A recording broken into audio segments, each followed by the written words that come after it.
Welcome to the podcast. I'm with Amara Marina Marshenkulova. And we're going to be talking about human design and past lives and hypnotherapy, meditation. So, welcome to the podcast. Hi, Mark. Hi, everyone. Thank you so much for having me here. So, you've got a number of titles. So, can you tell us what it is that you do? Oh my God, those titles. Yeah. Um, if I would choose one thing, I would say I'm a mystic. Okay. But if you decide for that mysticism, I'm a teacher. I'm an author of books. I'm a coach. So I do retreats and with many, many tools. And one of my main tools is human design and Okay. hypnotherapy. Where are you from? Where are you born? I'm from Russia. I live in the south of Russia, and my nationality is Kabardian. So we are part of Russia, but we have a very different ethnicity, um, language, and everything. So Okay. English And is my third language. it's your third language, right? And so, you've traveled quite a bit. So, what other countries have you spent your time in? I lived several years, 3 years to be exact, in the States, in the United States of America. I graduated from high school there, and I did my second master's there. And I also lived 6 years in India. I lived some time in Turkey, and I traveled quite a bit elsewhere. Okay. And so, where were you in India and what drew you there? I actually went there for a vacation, and as it happens with India, very mystical, magical country, which I consider my second home, I stayed for 6 years. I Okay. fell in love, and my whole life path turned around, and No, then I'm doing what I'm doing now. yeah, well, actually, the same thing happened to me. I went to India for a few months and stayed there for 5 years, back and forth a little bit. I was in the Wow. mountains in the Himalayas with the Tibetan Buddhists, etc. But I did get down to Pune and Osho's ashram, as a lot of my very close friends. I never actually went into the ashram, if you can believe, but I lived in Corrigan Oh my Park. God, I was about to ask you. Well, Okay. I lived in Corrigan Park with my friend who ran the delicatessen and was a paraglider, and my girlfriend who did the Mystic Rose for I'm 3 weeks. And Okay, delicatessen. I love their food. yeah, Dillip. So yeah, and so I was Wow. around it. My deep, dear friends were there for whatever reason, and I love Osho as a teacher. For whatever reason, I never made it into the ashram itself, but and it was part of my journey of being in a lot of the spiritual areas of India. But that's a place you did go into, and in fact, you're a teacher in the resort, if that's right. Yeah, they don't call it teachers. I was given sessions there. Okay. I was working inside as a volunteer, as a translator. I was translating Osho's books. When I was translating different trainings. I was in the welcome center, and I was given human design sessions. Yes. Fantastic. And so that comes to, and so the main thing we're going to be talking about, you've got many hats, but as a human design coach and reader, and then someone who does hypnotherapy and regression, but regression to past lives as well. And so that's actually, I was in India meditating away, and then past lives just hit me from out of the blue and put me on Oh, a new path in this life. And something similar happened to you. But yeah. and then from there also I found the book Brian Weiss's Many Lives, Many Masters and Michael Newton, Yeah. Beautiful and book. yeah, and that became my life path. But when you were in Pune, you found a particular book which has then since become your work. So what was that book? And tell us how you found it. Actually, I found that book 2 years before I went to India. I found that book while being in Russia. And I don't know, many people don't know a lot of things about Russia, but people here are very spiritual and are into spirituality a lot. And that book was around here in English because it was not translated. So I was crazy about human design a few years before that. And just accidentally, as it usually happens, you know how India can transform lives in an instant. Yeah. I was in Pune and I was having this book, and I was basically forcing this book of my future teacher, Chetan Parkyn, onto everybody who could listen to me. But then accidentally, again, I saw the introduction to the book, and that the book was dedicated to Osho. I mean, who looks at the first pages of the book? Nobody does. But since then, I am reading the first pages of any book because this is how I found out that my teacher lived in Osho ashram for many years. He was living in Oregon with Osho, and because of Osho, he actually um, found human design. So Okay, so what year was that when you read the book in Osho's ashram? I found out about human design in 2011, and then I was in 2014 in ashram. Okay. And that's when I was shocked. How come I didn't know this before, that he was an Osho sannyasin and all his journey. Right, so there's a connection. So the author of the book, and so there are a number of books written about human design. There's an originator of it who synthesized Yeah. or brought it together in 1987. But can you tell us about the Chetan, the writer, and Yes, yes. yeah, and your connection to him, and how you kept getting drawn into that as a life path? Yes, actually, when I first found out about human design and I started reading it, it didn't draw me in because I couldn't understand anything. The language that it was put out was not comfortable for me or spiritual. But when I accidentally came across Chetan Parkyn's book, I felt that background because we both had, I didn't know at that time that it was Osho background, but I felt that the background is the same. There was so much warmth, there was so much humor, and there was human actually in the human design, and it immediately drew me in. And that's how I found that it's really important. The teacher's voice is very important, who through whom the knowledge comes. So, and that's how when I found out that this book was, that he was Osho Sannyasin, I found out his email and I just emailed him. And that started a whole new chapter in my life. Okay, so actually throughout this, well, let's weave in some other elements because Yeah. past life remembrance is something that's interwoven, and Osho is interwoven into the story of human design. And Yeah. so, as we're talking, Marina is your given name, but Yeah. Amara is a name. And I know that sannyasins in Osho's ashram are often given names, Yeah. but you said you had a spontaneous experience Yeah. where you gave yourself that name or experienced it through a spiritual awakening. So, can you tell us about that? Yes, of course. I was given my given name, as you said, is Marina. I never had any problem with my name because a lot of times people change their names because they feel some dissociation with it. I never felt Marina is the name that I love. I still love to this day. But then I went to Osho Ashram and I had a very strong backache where I couldn't properly even move, let alone do any active meditation. But I went there and I didn't know anything about active meditation, so to speak. So I went into pyramid to do this meditation, barely walking. And after the first 5 minutes, I went spontaneously into past life experience where I saw myself. There was this fire, there were people around, and they were shouting name Amara, Amara, Amara, and I was there with this, hair all, and I was doing some kind of ritual. I don't know what happened to me to my body during this meditation, but in 5 minutes my backache was gone. I was flying all over doing this active meditation, and my back pain was no more after that. So when I got out of the meditation, I realized that's the name. I wasn't planning to change my name, but that name came with this, and I just surrendered basically. So I married these two names. So now I'm Amara Marina or O- Marina Amara. Yeah. Okay, and so there's a narrative there, which is there was a fire, and so Yeah. just so what exactly? How does that link into the back pain being resolved? Uh, it was an active meditation. Okay, So while having this spontaneous past life regression experience, I was dancing and I okay, was physically dancing as well. And I went there without being even able to move, let alone dance.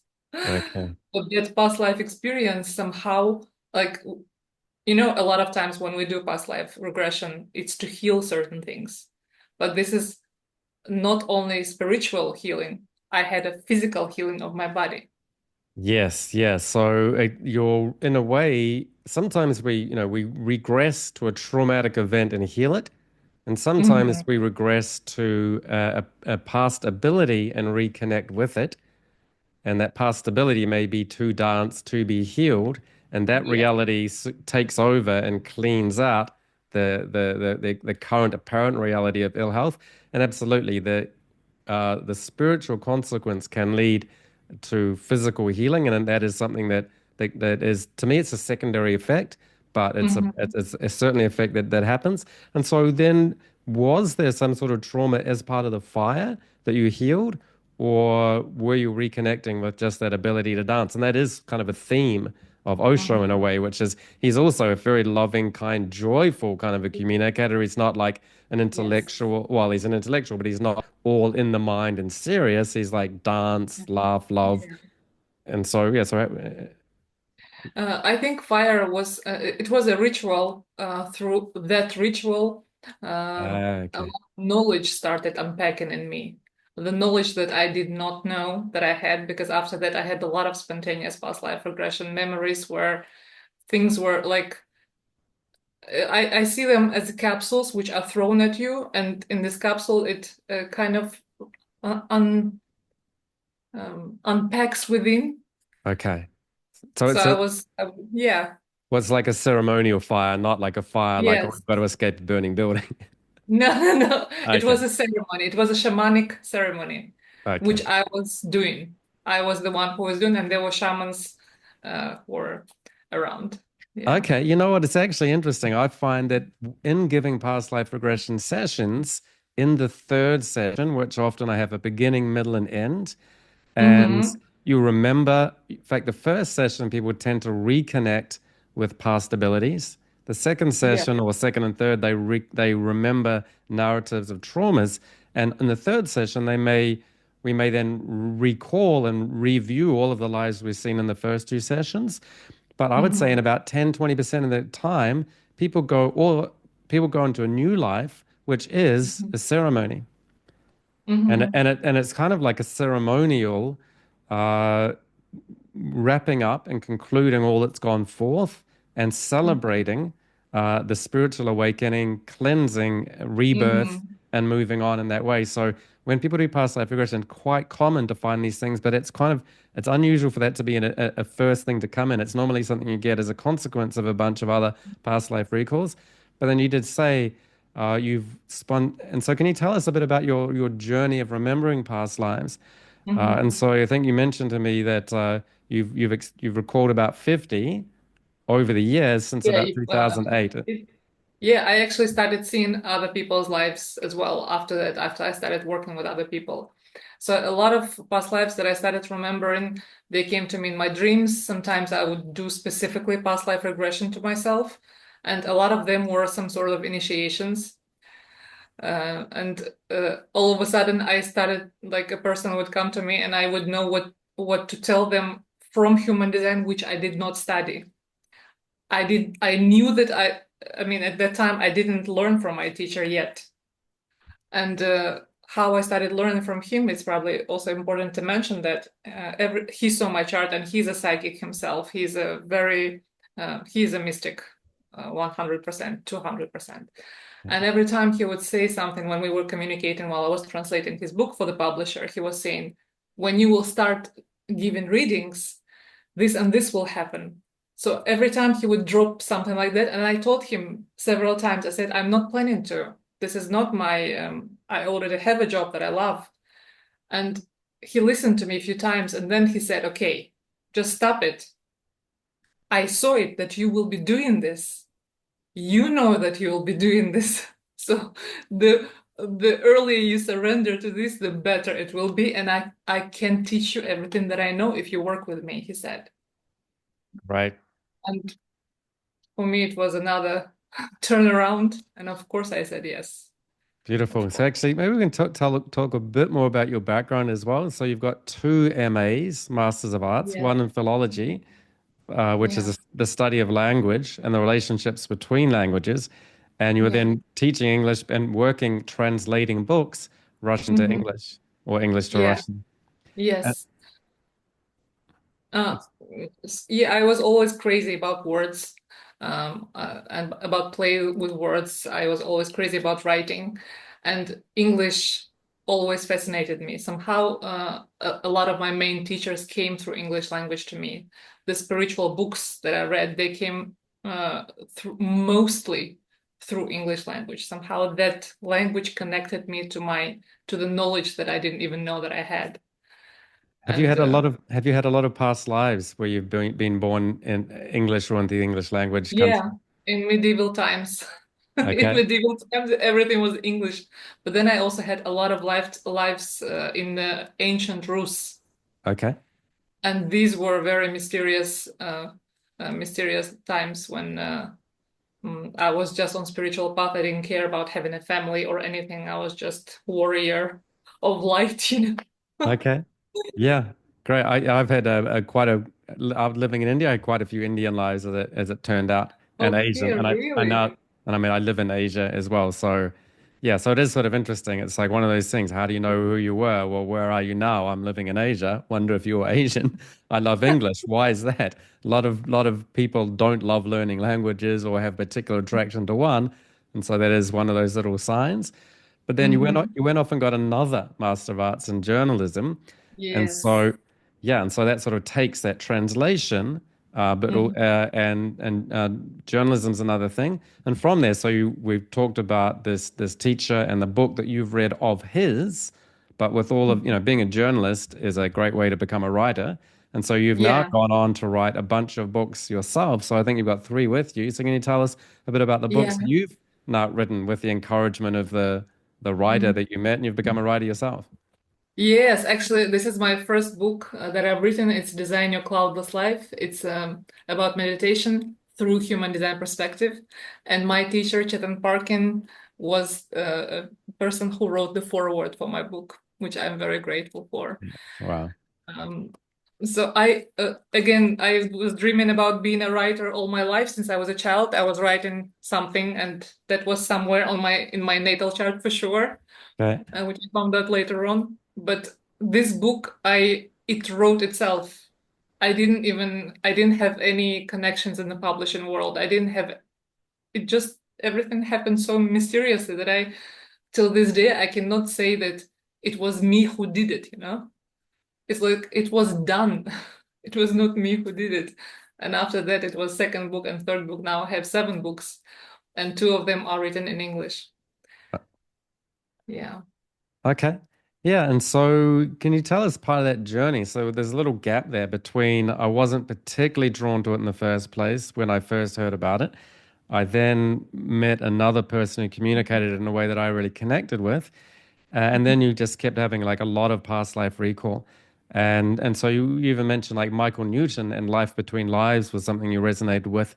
And that's something that Yeah. often even emphasizes the plans that we make pre-birth. And then Yes. we'll soon get into what is human design, etc. And that does connect quite a bit to the time and place, like astrology, where we're born. Mhm. But then Mhm. Michael Newton's got these concepts of this our spiritual being that has these things as well. Can you speak to that? Yes, actually, you know, one of them, probably the main reason why I went into past life regression in the first place before I started doing what I'm doing now, was after I lost my brother. He was killed, my only brother, and it was very tragic occurrence that happened in my family, and I How long needed ago, to make sense. how long Mm. ago was that? I was 23 years old. Okay. So right now I'm 42, so it was about 20 years ago. Okay. And that impacted me and my spiritual journey a lot. So I needed to make sense of what happened. And somehow at that time, somebody gave me Michael Newton's book translation into Russian. And it literally saved my life. When I dived into it, everything made sense to me. I made peace with so many things. After that, I started going into that journey deeper and deeper. And after that, I had my first life experience of past life regression during the rebirthing session. Okay. And you know how it goes. It just rolls, and it's impossible to stop that.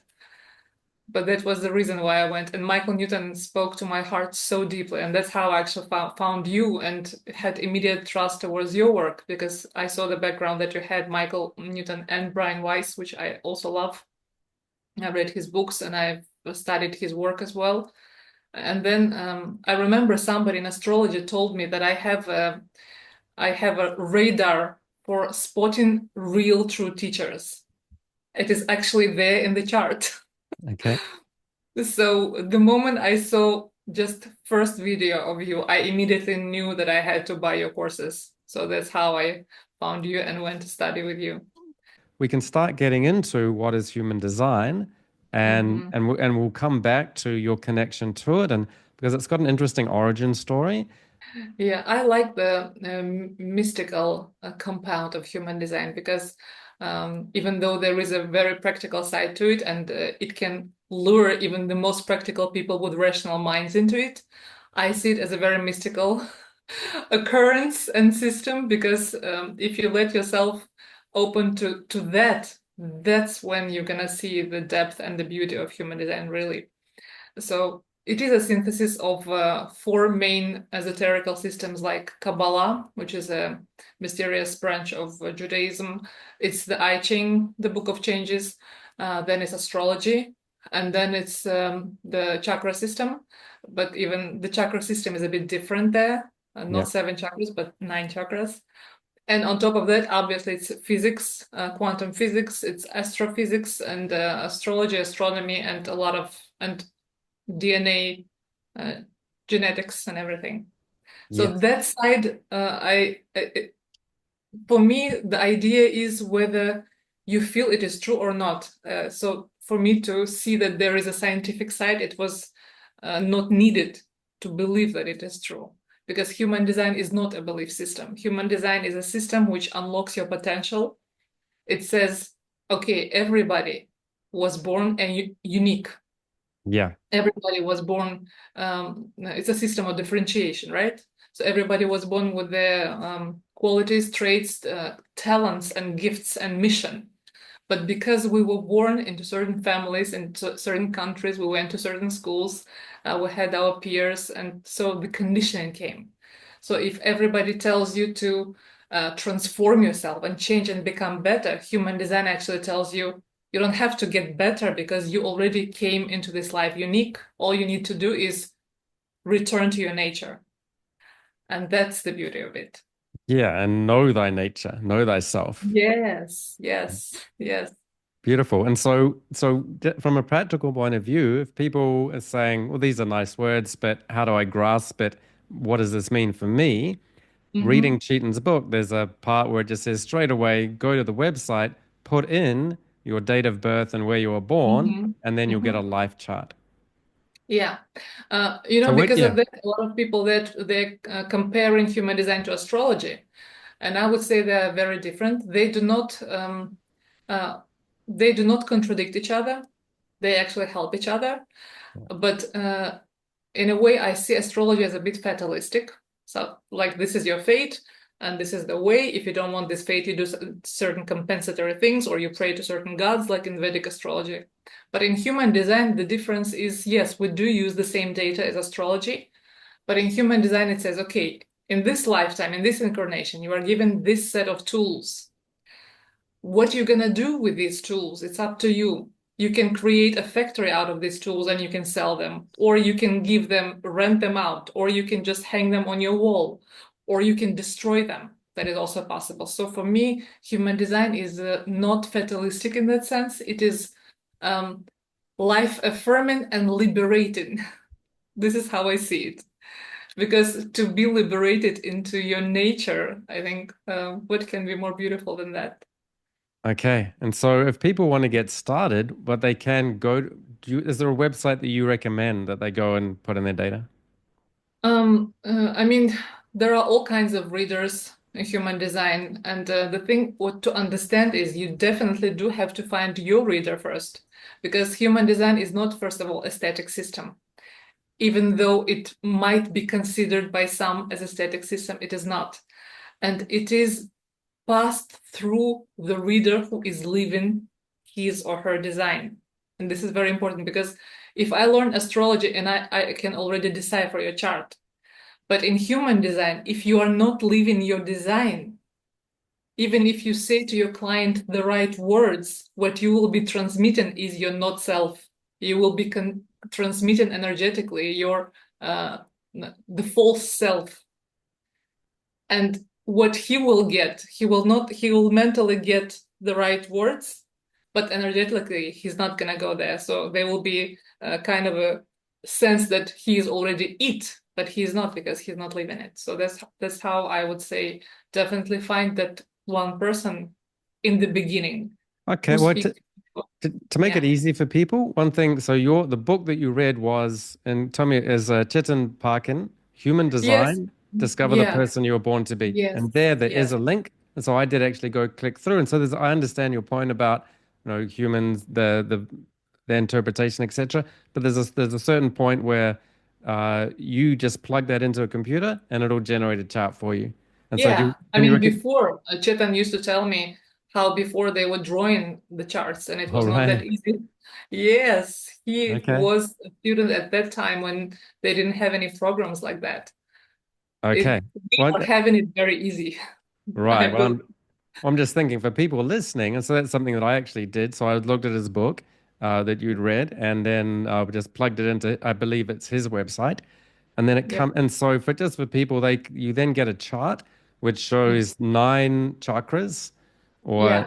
energy centers. So what you'll end up Yeah. getting is a chart of the chakras, and you'll have 9 centers. They'll either have colors or not colors, and then you'll get a report of a few pages. Well, what does it tell you about? What's an initial kind of report that people are going to get? Mhm. Mhm. I don't remember what Chetan is given in the big. I think he's given the main things which we call the top of the iceberg, Okay. which is the type, authority, and Yep. your profile. These are the three musketeers, I call them. Okay. That it is actually the main thing in human design. But in order to learn the main thing, you go through the whole journey, and then you realize that the beginning of the journey was the main thing. So yes, you learn about your type, and your type.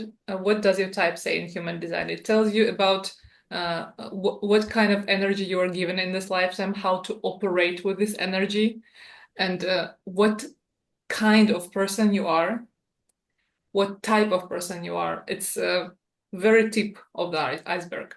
Your authority tells about what is your particular way, which is located in your body or outside the body, how you make decisions which are always correct for you. So it's your basically personal crystal ball, which always will tell you the truth. Okay. And then there's profile, and profile is how do you interact with other people, what kind of person you are, how do you interact with the world. So these are the three main things. And then after that, we go into the centers, energy centers, we go into your particular talents and gifts through your channels, through your gates, through the planets. I mean, it's a whole education. It's not just a reading, it's an education. Okay. So in a practical sense, if people think, oh, I'm curious, I want to know, and so there are 4 or 5 main types, Yeah. and if they think, or that maybe they've read a little bit about it, or they've seen a video and they're curious, but they want to take it further or go in depth or have an interactive, Mhm. personalized understanding of it, what can they do? So do you offer, like, say, sessions where you discuss with people for an hour, or you do their chart, or you analyze Yeah. their chart? How does it work? Yes, there are several ways. I always ask person if they want to find out about themselves right away, or they want to actually go into the self-study and find out about themselves and the others while learning how to do that. So for the last kind of people, I have courses where I start right from the beginning and I explain how to create the chart, everything, all the bells and whistles, basically what is there in the chart. So for that, I have courses. And if they don't want to bother with that, they don't know anything about human design, or they know a little and they're interested only in themselves for now, which is definitely fine. This is how I started. Yeah. Then you come to a session. So the session, usually we meet face to face. I create the chart. I tell them the much deeper that they can find out in any. Um, Basically, what I have is I see the chart beyond what is there in the chart.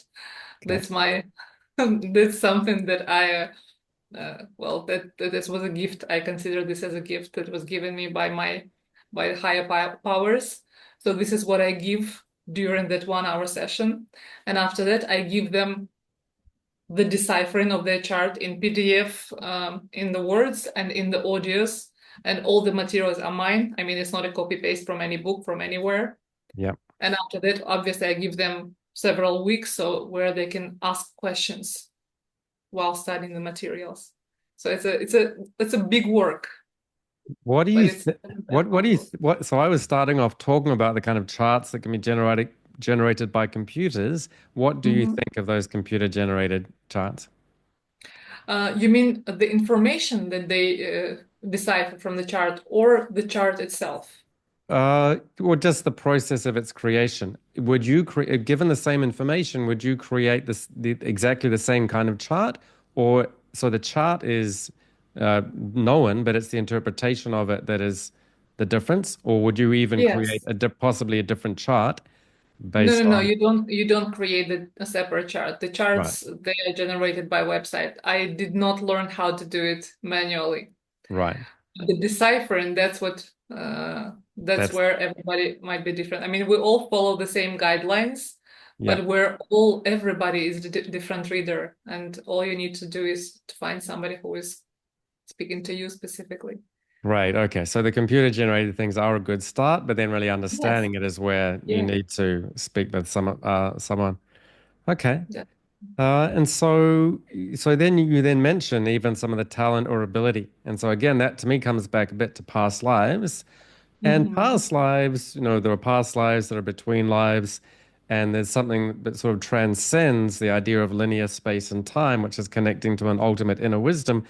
And Hmm. so maybe we can tell a little bit of the story of how it was originally formed, originated like 1987, I believe, and then how Hmm. you connected with it, which is you weren't trying to make this your life's work, but whether you liked it or not, that was happening, and so you sort of had spiritual experiences as well. So maybe start off with so how was it brought into being or awareness and Yeah, so there was this beautiful, interesting man named Raul Rojo who lived in Ibiza, and his story you can find online. It's very well known. yeah. So in January 1987, he was coming back home with his dog, and there was this strong light, and he heard a voice. I mean, he was not channeling anything. He was not interested in channeling anything. Uh, the voice said, "Okay, it's time. Sit down and write." So that was the mystical, the legend, as they say. I like the legend. So uh, he was writing whatever he was writing for 8 days and 8 nights. He didn't know what came to him because, as he said, from what I remember, he didn't have any meditation background or spiritual per se background. He was living there. He left his other world. He lived in Canada, and he left his whole past life to live there alone. And he was considered a very strange man. So he was not looking for something like that. But that's the thing. When human design came to me, I thought it's a static system, and there is this information, and that's all. So at some point, I was about to leave human design as well because I was tired of it. Knowing the type of brain that I have a lot of tools apart from human design, which I use in my work. And I thought, okay, I have my courses. I'm tired of telling all the newbies about what is their type. They Hmm. can find it out in my courses. But that's when I started receiving new information about human design. I was actually shown where human design originally came from. And it was also a spontaneous past life regression for me when I was told that I'm from some star galaxy. And I'm the carrier of this secret knowledge, as I was told. And some knowledge is not, for the knowledge to be open, it's very important to keep it safe. So some knowledge, you will use it, but you will not share it, I was told. You will use that knowledge to help people, but you will not share it openly. So it's like a lot of times the things that I see, I'm not allowed to say them. But they showed me also the place where human design came from. And they said, we're going to give you new information. You just have to ask. And I started asking. So the first time when I received, I'm not, I never shared, I think, it anywhere. This is the first time I'm talking about it. But the first new information I received on human design several years ago, it was on health. So I I've written everything down, and I gathered people because I needed to test it on people so that they could tell me if it is true. Because you can immediately say if it is true or not, because it was according to several combinations in the charts, right? So I can tell you if your chart is like this, it means your health is this, this, this, this, this. And I shared it with a group. There were about 20 people, and some of them were crying. They said, "Oh my God, this is all true. This is how it is." So that's how I started receiving new information. And Yeah. sometimes it is in English, sometimes it is in Russian. It's like in both languages. Well, that makes sense. So the person who received it in 1987 wasn't particularly spiritually inclined or really seeking, Yeah, but he did it became later on. Yeah, he had to. He was also forced into this, so to right. speak. For yeah, But yeah, the point being, he wasn't looking for something, then found it. It found yes, him. it And found him. and Yeah, then the next thing is he received it. But yeah, the next question is, well, who did he receive it from and from where? And so did he, and by the way, also, that was in 1987. He passed away, I believe, in yeah. what, 2011? 11, I think, like Michael Newton. Right. Yeah, And so, point being, there is an energy and wisdom source transmitting that he received. He is no longer here as a vehicle to receive it. It would yeah, make sense. It's not a religion where it's Joseph Smith or whoever, they're the word, and once they go, then you just say whatever it's still open for reception. yeah. But did he They do not consider this open as a reception. oh, they don't? The main school that stayed after the founder, Okay. they not consider it like that. Well, okay. Well, actually, yeah, fair point. So have other people received it, or has that energy, does it say, well, we sent the download, that is the last word, there's nothing more to be said? And are there Mhm. different schools? Are there other people who feel I've got an update, which is, Actually, there are several other schools in English as well and in Russian as well, and uh, they are kind of rebellious too. They okay, were not accepted by the mainstream human design, but it doesn't matter because in human design we say do not believe, actually try it out and see for yourself. And in Russia, I know one guy who is pretty big in human design who also started receiving new information. Yeah. okay, I'm sure there are more people. I'm sure of that. okay. I just don't know. Did the original guy, did he mention where it came from or discuss any of that? No, No. no, no, Okay. no. I just know that he started receiving. He shared that he started receiving new information, and uh, and I have a feeling that there are more people like that. Okay. And so then what was your perception when you said you got information about where it came from and does that then relate to past lives when you were born in different star galaxies? Uh, Surprisingly, it was I accepted it very easily because several things were happening at the same time. I started receiving from the same star galaxy place healing techniques. And the interesting thing is, I started doing those healing techniques on me, and then I started giving it to people, just spreading it around. And I found out that this healing technique also comes from the same galaxy. And after several years of practicing this, I read a book on quantum physics, and I found the support of that technique that I received in that book, which was written in the 70s. So it's not just one human design. It's actually from that galaxy. There are several things that came onto Earth to help people. Right. Well, can you tell us what you remember from that past life? So you had a past, do you recall being born and being incarnated on that life in that place? And then did you then decide you're going to go into Earth and do this or that in this life? So what did you remember from living in that other place? Um, there are several things that I know. One of the star galaxies was Sirius, the Sirius. Yep. Uh, Also, I started meeting people from the same place, from the same family, the fractal members, Okay. and some of them are singers. I would connect to my past life through certain songs that they were sending. And like, for example, if you want to know one particular, if you know this Swedish group Vacuum, So the songs from that Swedish group is definitely there is a connection that gave me several memories from Okay. those times. I Okay. also remember myself as a child when I was a child, and I know that I was supposed to be very joyous as a child, playing with my sister and brother, but I wanted to go home. I have those memories, a lot of them actually, when Okay. I So was little. right. Yeah. So you heard the Swedish band, and you had a connection and understanding they're part of your soul group, or Yeah. Yeah. okay.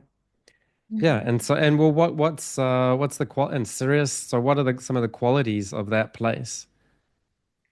It's a planet of learning. Okay. So it's a whole planet where you teach a lot of things, you study a lot of things, and a lot of things are healing techniques and knowledge for betterment. And I don't know why they love so much planet Earth, but they have this.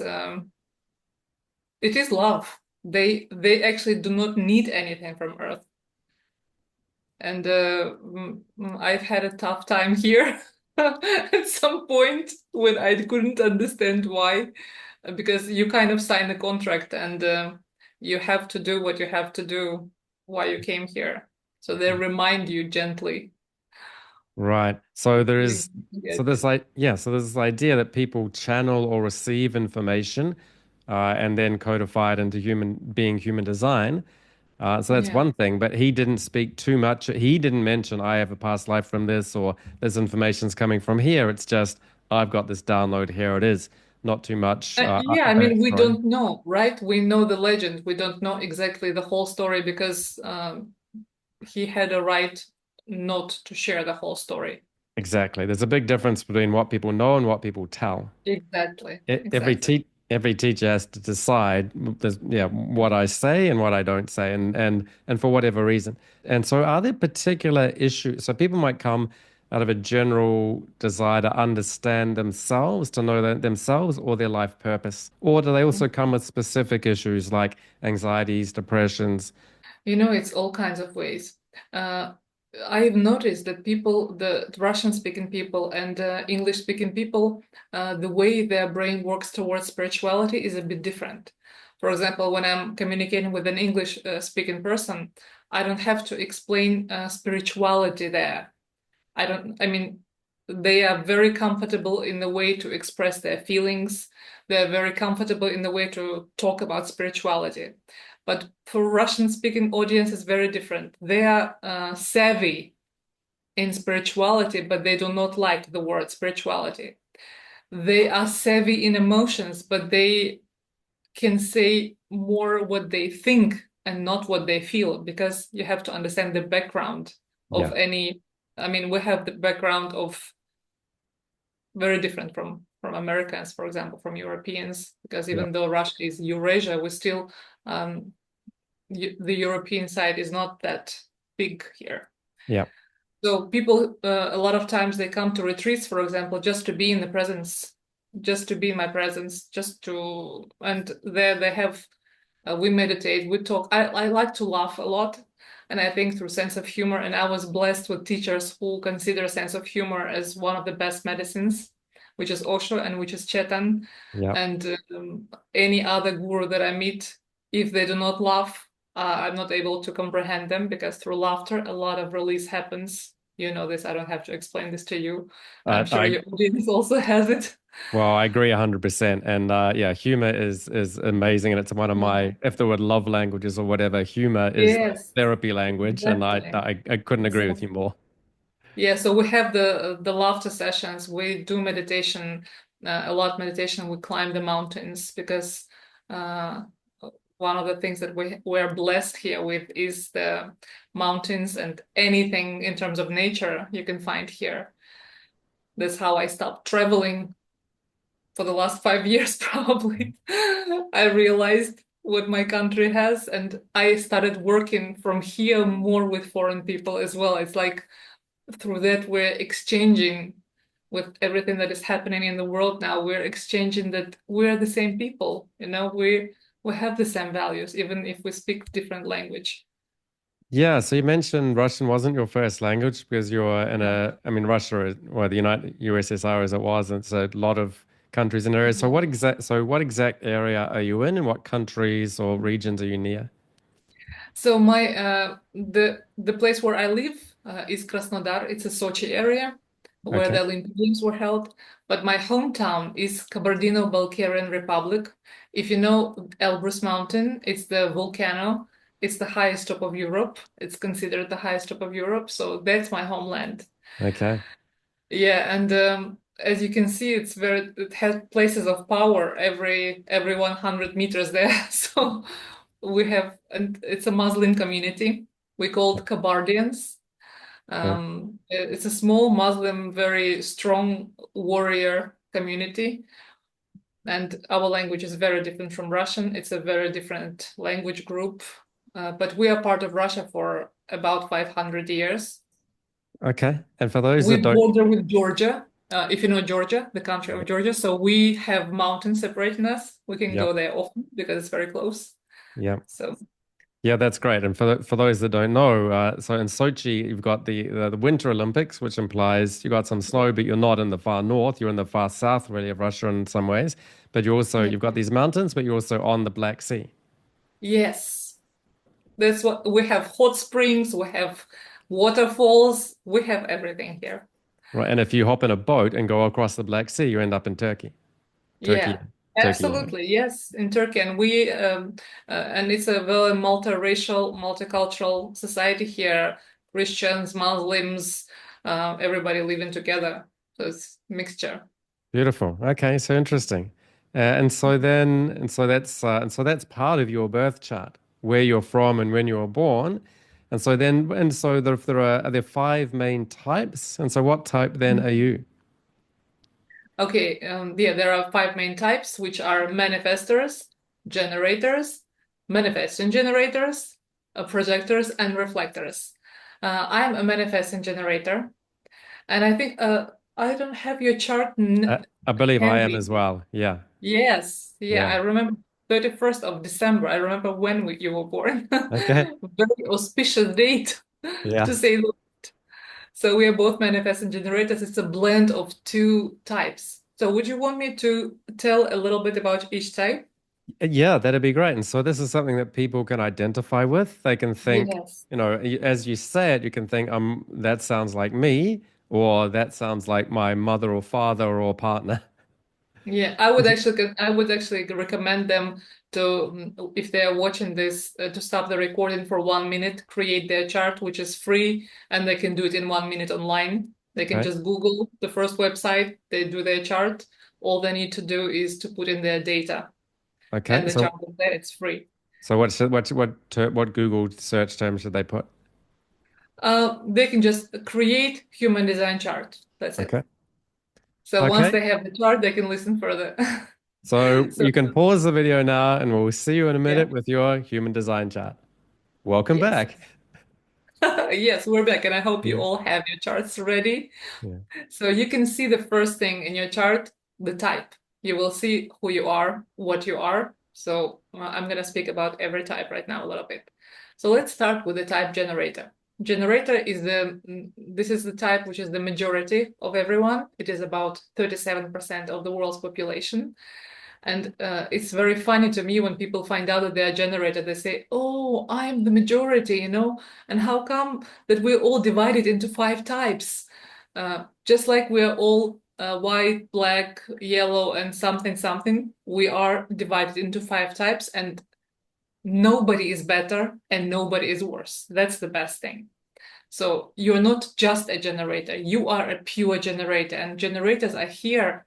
They are the powerhouse, and because of generators, everything in the world is living, breathing, because the energy that they have feeds the whole world. It's basically the electricity for everybody to breathe in and to be capable of waking up in the morning. So generators in the past, they were slaves, and by that I mean it makes sense because only generators having this power and having this little food and having this little rest, they were able to survive all the ordeals because that's how much energy that they have.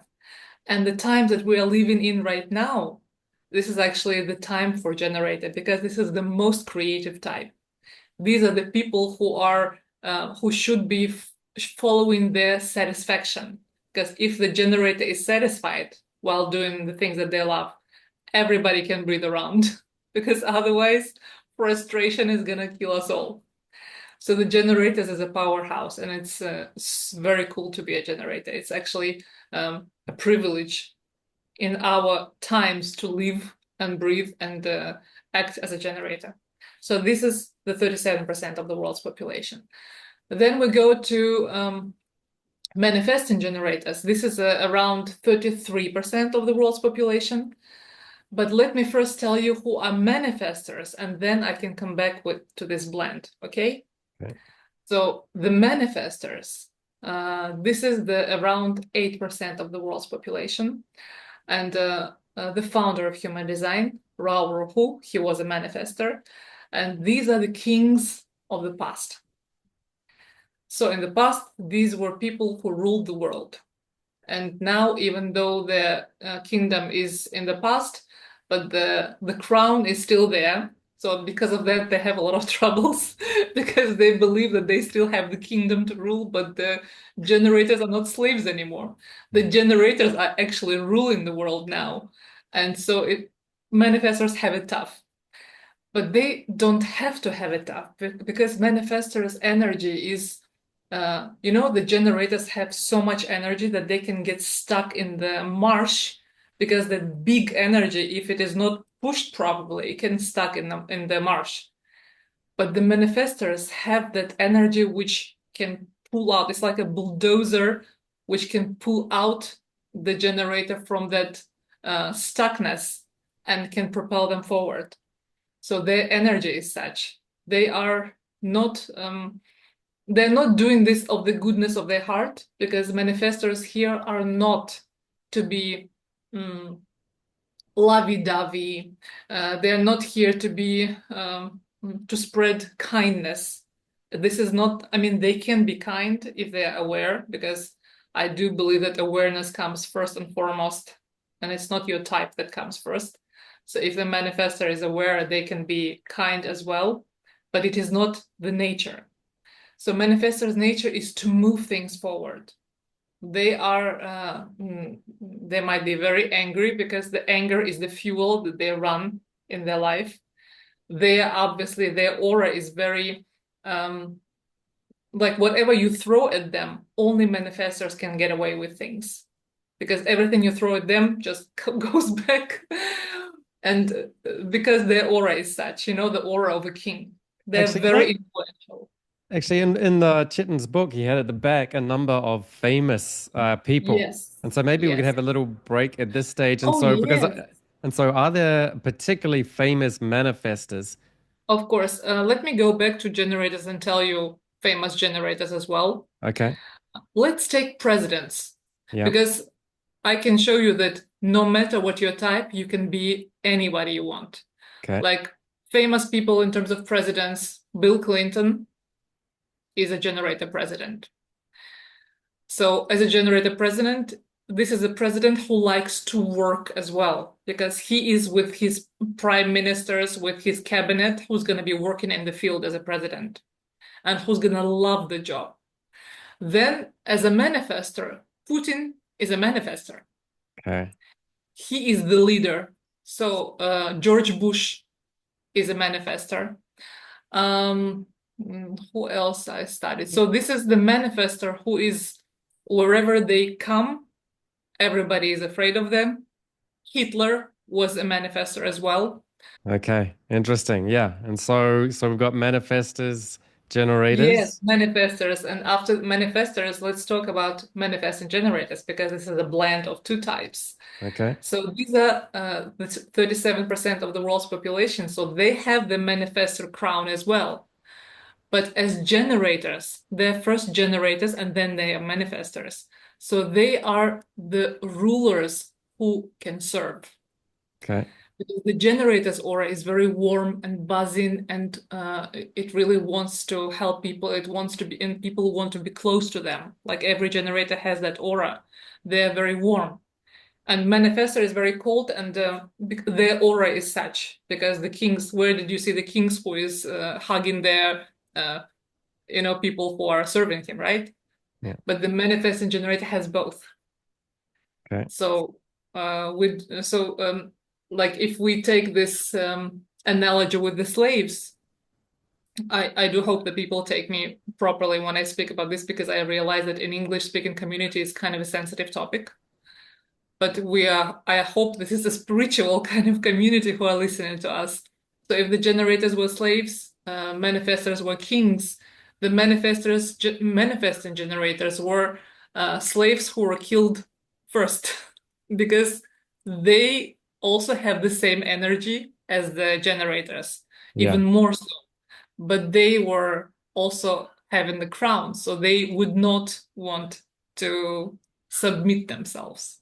So they would make an example, and they would be hanged by on the tree, by the masters, because they would not want to surrender. So, yeah. Sounds I familiar. think you can relate to Yeah. that, yes. So in terms of past lives, I can say that these were rebels a lot of times. A lot of lives in the past, they were rebellious, they were searching for their truth, they're looking for the truth, and they were not complying. Well, there's a rebellion in your leaving journalism and not following the narrative and the script as handed down by the Rupert Murdochs of the world and being Yeah, there, so you've basically and so slave is such an interesting term, but if we're enslaved, if we're working in companies, a manifester is the CEO who tells us what to do, and we just do yeah, what he says, and we're living his life purpose and making him money, not ourselves. So that's a yeah, form of yeah, slavery, if you want to call it that. Or yeah, or you're generating, doing a lot of the work, and maybe it's serving a lot of people, but it is benefiting the guy at the top who may be the manifester. Is yeah, that is yeah. that right? Or Yeah, yeah, it's pretty. I mean, obviously, about any type, I can talk for hours because that's a whole vast of information about them. I'm just giving yeah. little parts, right? So that you can see. So who is a manifesting generator, famous manifesting generator? There's so many of them. Uh, I mean, Trump is a manifesting generator from what I remember. Okay. Yeah. He is on the cross, in the incarnation cross of Eden. So he's searching for that Eden where we were all kicked out of. So he is trying to build a better world. Actually, if you look at the incarnation process and human design of Yeah. every single president, you can see what is the real agenda behind anybody. Yeah. And well, I could talk about this for a long time. So please stop me. Let's Okay. move on. Well, so we've got projectors and reflectors. Yes, projectors. Projectors, if these are archetypes of these people, so the projectors, I call them gray cardinals. So if there is a king who was ruling the world, but the kings don't like to do many things, right? They always had their cardinals who were actually behind the scenes and who were doing the dirty work, the manipulations and everything. And they were very smart, and they were the best chess players, and they had the best X-ray vision. So these are projectors. What percentage of the population are they? It's about 24%, 21%, Okay. more So or do they less. So do they projectors, do they feed off the energy of the generators or the dictates of yes, the manifestors? yes, And yes, they do feed off the energy of of generators because they do not have their own sacral energy. And what the projectors are really good at, like for example, generators, they have this huge amount of energy, and a lot of times they do not know where to guide it.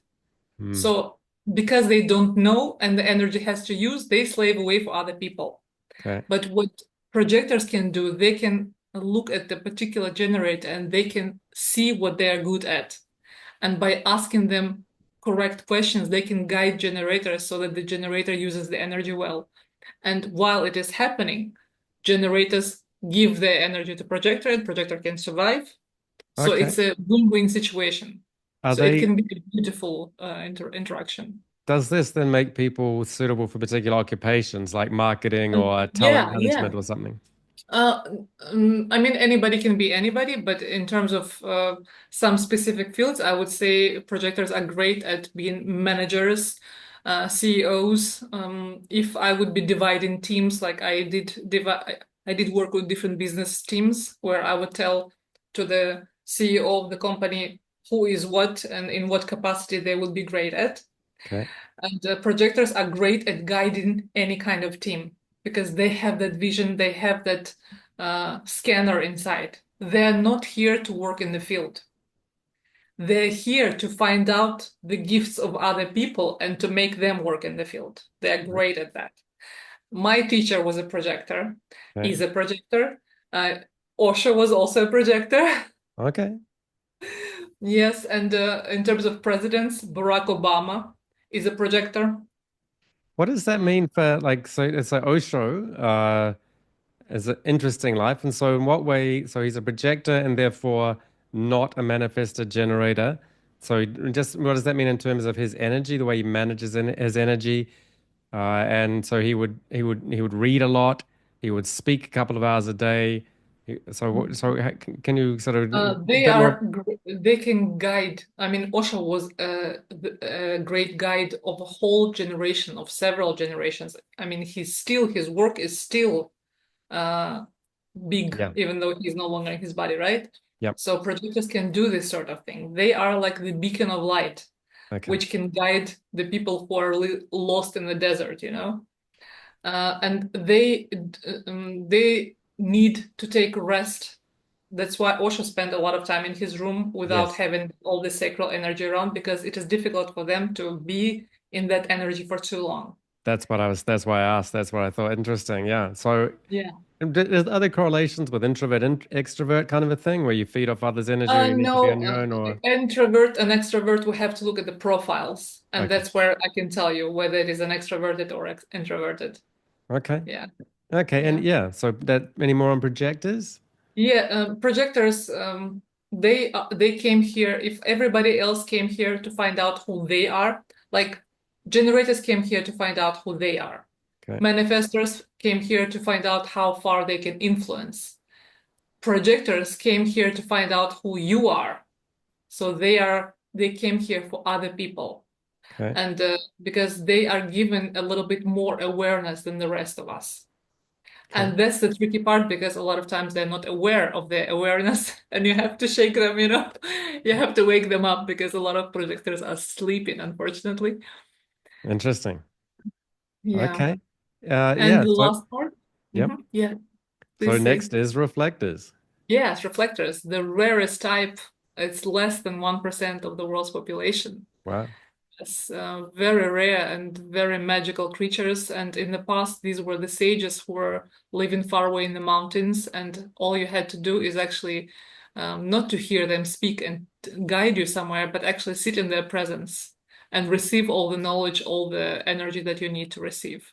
And from the top of my head, I can tell you one of the reflectors like that. It's Amma, the hugging saint in Oh, India, okay. which I was very fortunate to meet, Okay. and she's a reflector. All she does is she gives a hug, Yeah.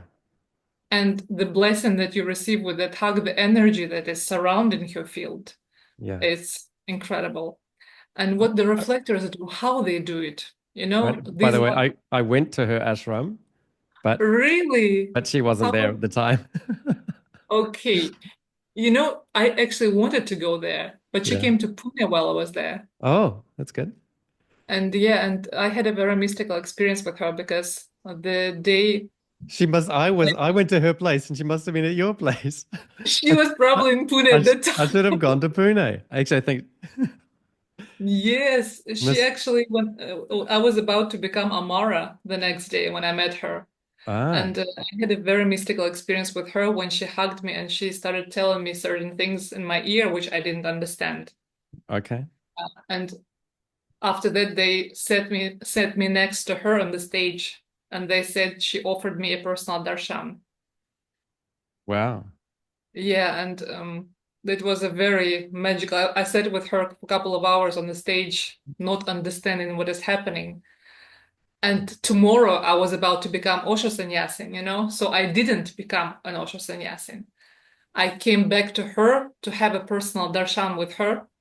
And Wow. again, I was sitting with her on the stage. I was waiting for the darshan because I was told that everybody should leave and then we're going to stay alone and we're going to talk.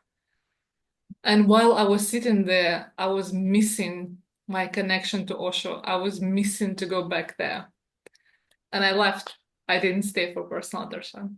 And I Wow. became Amara after that. So it was, Okay, well, just for people to understand, we're talking about Amma, known as the hugging saint. She has an ashram in Kerala, South yeah. India.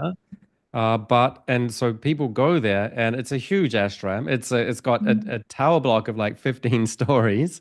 It's a massive complex.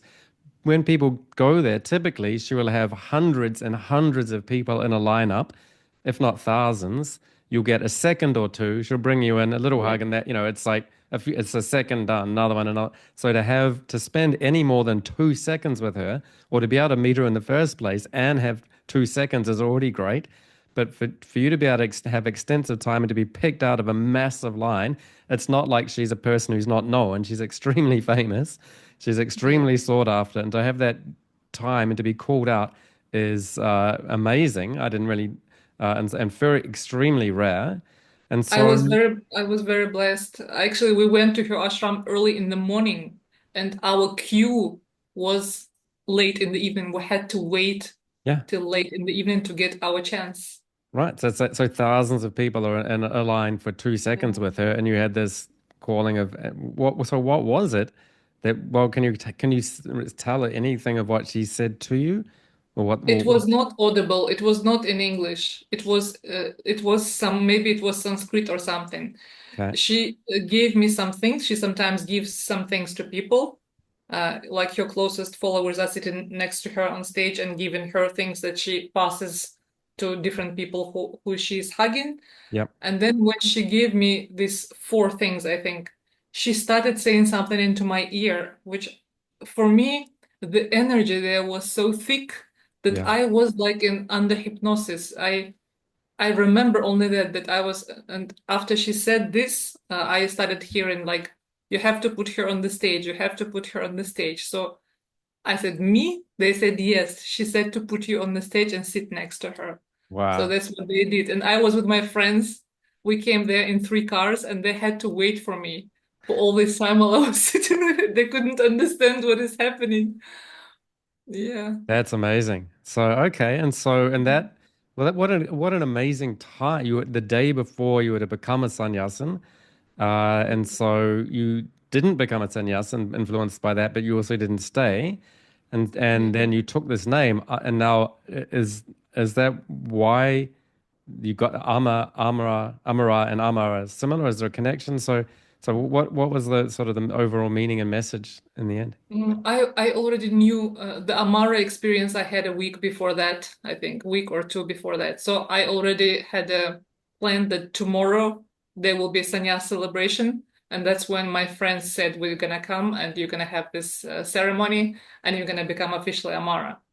So it was one day before that. And Okay. when Amma said to come back to her, I had to miss the sannyas celebration the next day because Okay. obviously I would never dream to say no to her because the energy there, it was very beautiful, it was magical, it was Yeah. everything one could hope for. But that's the thing, the next day I came back. For me, it was some kind of test. I felt it was a test Uh, because I was missing Osho who was no longer in his body, mm, but I was missing him while I was sitting there, and I realized that I was insincere, that I was greedy of the energy of that. It was like vanity. A part of me was like, oh my God, she chose me out of so many people. yeah. You know how, and you know, the spiritual path tests you a lot of times like Well, that. it's funny you say that because I actually didn't stay that long at the ashram. I went there with a girlfriend partner and she stayed, but I left because I felt the thousands of people there were collectively greedy for her attention and Exactly. competitive about getting it. And I was Yes. like, I wish she was here, but I don't that the energy of her, great, the energy of a lot of the people around. There was Yes. there was a bit of that. So it Yeah, makes sense. yeah. But that's That pretty I like that's in every ashram you go to, you're gonna in get. every ashram, especially if the master is still present in his body. Yeah, Uh, that's actually the funny thing is I felt so fortunate that I didn't know Osho and his body because uh, for me, I was a lucky one who was able to feel Osho, but not attached to his body. yeah, Because my teacher was attached to his body, like many other old sannyasins that were way before me. yeah. And also, my other master I consider is Satya Sai Baba. I was And I was about to say that I lived in Goa. I started off, but I moved and lived most of my time in Bangalore. And oh, So yeah, so the Sai Baba ashram is there, and so Sai Baba. It's so interesting. You've got Satya Sai Baba, which is the one who is living, and then you've got Shridi Sai Baba. And it was so hmm. interesting to me that I felt Indians were so spiritually involved that they'd say their guru is Sai Baba and he's with me and I'm communicating with him, and I'm like, oh, you mean the guy in orange with the fuzzy hair? And they're like, no, the guy before that. So they're deeply connected to the guru who's passed away. And so you'd think, well, wouldn't you just have his reincarnation who is in the body, therefore you could connect with him more closely because he's embodied, but they didn't see Hmm. it that way. As you say, they have this ability to connect with the guru at whether the guru is in the or out of the body doesn't make much difference if you're really And oh, spiritually I actually attuned. met, yeah, I met Sai Baba when he was no longer in the body. I saw him in my dreams. Yeah, that's how Okay. I went And there. wait, did he manifest as the most recent incarnation or the Yeah, yeah, the okay. recent incarnation, the fuzzy hair and everything. Satya, yeah. And yeah, and when I asked him why did he send me, why, I mean, that I am Osho Sannyasin, I said, I'm not your Sannyasin. And he said, me and Osho, we speak the same language, but Osho's rebelliousness you understand better than me. Okay. Otherwise, we're speaking the same things, he said. Yeah. Fantastic. Okay, interesting. Even I never actually went to Patapurti. I lived in Bangalore, and I would do past life regression sessions for 2 years with my Indian Mhm. clientele. I lived in Bangalore, and that's Mhm. that's where I practiced with all my Indian clients. Sai Baba would come through in tons of the regression sessions and just take over the session and just Oh blitz my God. and just do an amazing therapy job. And I'd just sit back and go, Sai Baba's doing this, Sai Baba's saying that. And I'm going, well, what's he saying? And they go, this and that. And I'd just go, wow, that's amazing. Because, you often want to test, Wow. is this spirit guide saying the right thing or whatever? And when it's Sai Baba, you're just like, oh, okay, seems to be right. And, but never actually go to the place. So, yeah. Wow, incredible. But you received everything that you needed to receive being there. And missed out on the things that I didn't need to, I think. Yes, exactly. You Yeah. didn't need that's why you didn't go there. Yeah. But it's Yeah. incredible how I mean, the I could have same made place. yeah, it's a coincidence. I may have made a mistake. Maybe it's something that I will have to go and do in a next life or this life. I But mean, this life you can still do it. the Yeah. saints of And I, India. I went back there many times as well. Okay. What in Yeah. into his the ashram near Bangalore. Yes, to put a party. I went there many, many times. Okay. Yeah.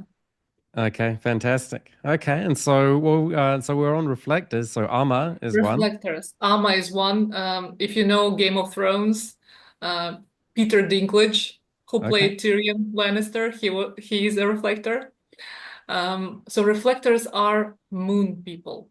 If everybody is a sun person, so reflectors are moon people, and they live or they should live according to the moon cycle.